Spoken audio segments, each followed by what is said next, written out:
सुन लिया तो सुन लिया तो सुन लिया। अतुल भाई सिर्फ एक बात, क्या प्राइवेट स्कूल ही शिक्षा के अधिकारों का हनन कर रहे हैं? ये सरकारी स्कूल, ये बड़े बड़े अधिकारी क्या ये शिक्षा के इस पवित्र काम को अपने डस्टबिन में नहीं डालते? अतुल प्रधान भाई, प्राइवेट स्कूल तो किसी तरीके से शिक्षा का स्तर बचाने के लिए जरूर प्रयासरत है, ये आप जानते हैं। हाँ, जब सुविधाएं दे रहे हैं तो शायद कुछ महंगा और सस्ते का एक फर्क हो सकता है, लेकिन 90%, 85% स्कूल ऐसे हैं जो कोशिश करते हैं कि अपने बच्चों के लिए वो सुविधाएं दे जो सुविधाएं शायद सरकारी स्कूलों में नहीं कर रही।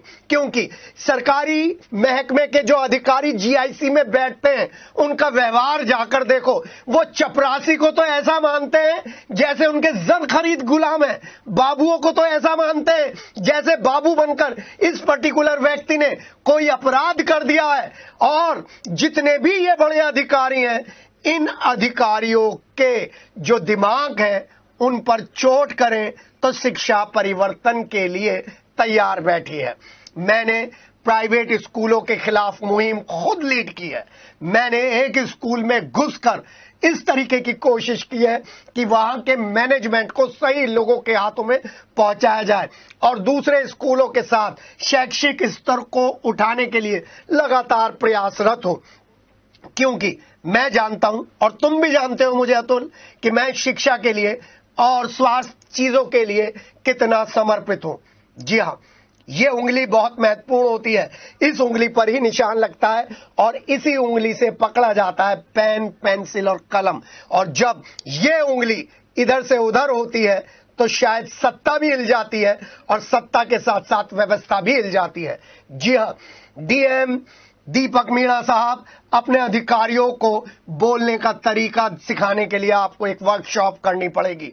वो जो 4th क्लास के लोग हैं उनके साथ आपके अधिकारी किस तरीके का व्यवहार करते हैं, ये आप बताएंगे, ये आप समझेंगे, आप समझाएंगे। मुझे अपनी वो एक बहुत बड़ी वर्कशॉप याद आ गई जिसमें मुझे मौका दिया था तब की एसएसपी मंजिल सैनी ने ऑर्गेनाइज करने का आईआईएमटी में। करीब करीब 200 से 250 पुलिस कर्मी थे हमारे साथ और उसमें जो वर्कशॉप चली थी उसमें एक रिसोर्स पर्सन और थे मेरे साथ और मैं भी था।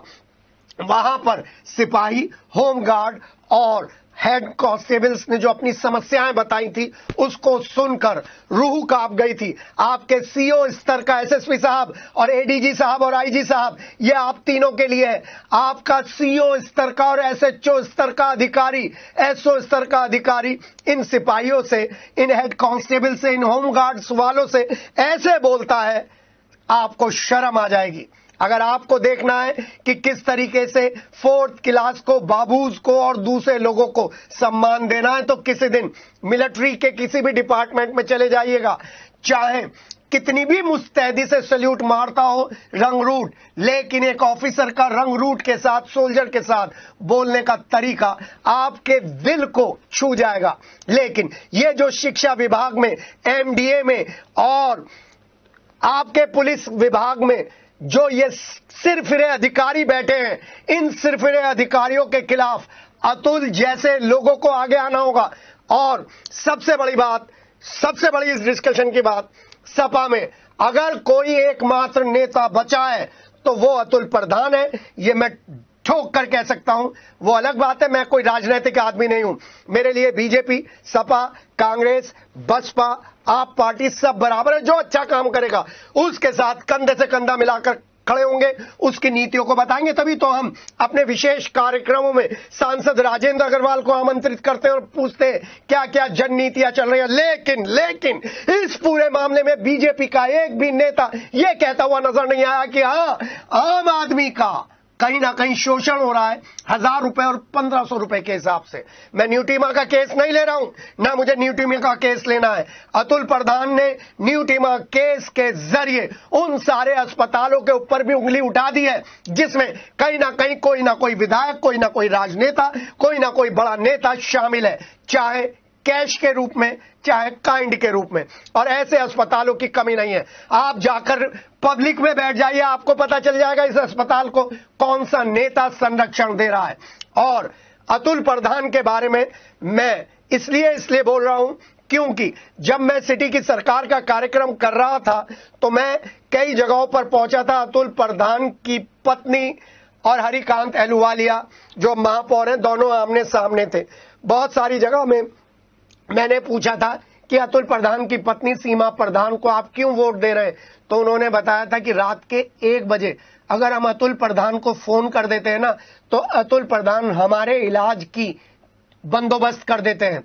और मेरा खुद का पर्सनल ऐसा अनुभव है कि मैंने बीजेपी के नेताओं से ज्यादा, सपा और दूसरे नेताओं से ज्यादा उन वर्कर्स के साथ काम किया है जो एक फोन के जरिए कोरोना के पीरियड में ऑक्सीजन दिला रहे थे और दूसरी व्यवस्था दिला रहे थे। मेरे एक सहयोगी हैं, उन सहयोगियों के जरिए सिडनी में एक महिला रह रही हैं जो यहां पर रह रही थी। मैंने और उन सहयोगी ने मिलकर उनको ऑक्सीजन का सिलेंडर और दिलवाया। उन्होंने मुझे राम दरबार भेजा है सिडनी से, उन सहयोगी को भी राम दरबार भेजा है। तो ये प्यार मिलता है। लेकिन अतुल प्रधान, वेल डन, तुमने सोते हुए समाज को जगाने की कोशिश की है और अब यह मुहिम दूसरे नेताओं को भी लेनी चाहिए। हां, बीजेपी के नेताओं से मेरी गुजारिश है 2024 से पहले इस नेक्सस को तोड़ने की कोशिश करें, क्योंकि प्रधानमंत्री नरेंद्र मोदी एकमात्र ऐसे नेता हैं और मुख्यमंत्री योगी आदित्यनाथ एकमात्र ऐसे नेता हैं जो स्वास्थ्य सेवाओं को लेकर निरंतर फ्रंट फुट पर बैटिंग कर रहे हैं। और शायद तभी आयुष्मान कार्ड की योजना, गोल्डन आयुष्मान कार्ड की योजना हमारे सामने है। और तभी हम चाहे कुछ भी हो जाए, हम प्रधानमंत्री नरेंद्र मोदी के समर्थन में सड़क पर उतरते हैं, बताते हैं, क्योंकि वो जनता की आवाज सुनते हैं। अब मेरठ में जनता की आवाज सिर्फ अतुल प्रधान सुन रहे हैं, ऐसा एक परसेप्शन है। हमें उम्मीद है बाकी के लोग जिन्होंने अपनी यूनिवर्सिटी से यात्रा शुरू करी है, जिनको बड़ा पद भी मिल गया है और जो कभी आरएसएस की गलियों में घुमा करते थे, अब वो बड़े पद पर हैं, वो जनता के बीच में जाएंगे। धार्मिक यात्राएं कर रहे हैं, परिणाम है श्रद्धा के साथ। लेकिन एक यात्रा ऐसी भी होनी चाहिए जो महात्मा गांधी के सपनों की यात्रा थी, दीनदयाल जी के सपनों की यात्रा थी। और वो यात्रा वहीं से शुरू होती थी जहां पर लाइन में जो अंतिम व्यक्ति खड़ा है उसे सुविधा पहुंचे, शिक्षा पहुंचे, स्वास्थ्य पहुंचे।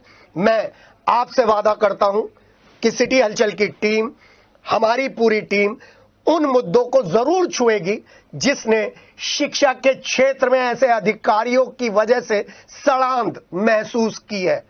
उस सड़ांध को दूर करने के लिए हम काम करेंगे। स्वास्थ्य विभाग में उन लोगों पर जरूर टारगेट रहेगा जो इतना पवित्र कार्य करने वाले लोगों के लिए अभिशाप बनता जा रहा है।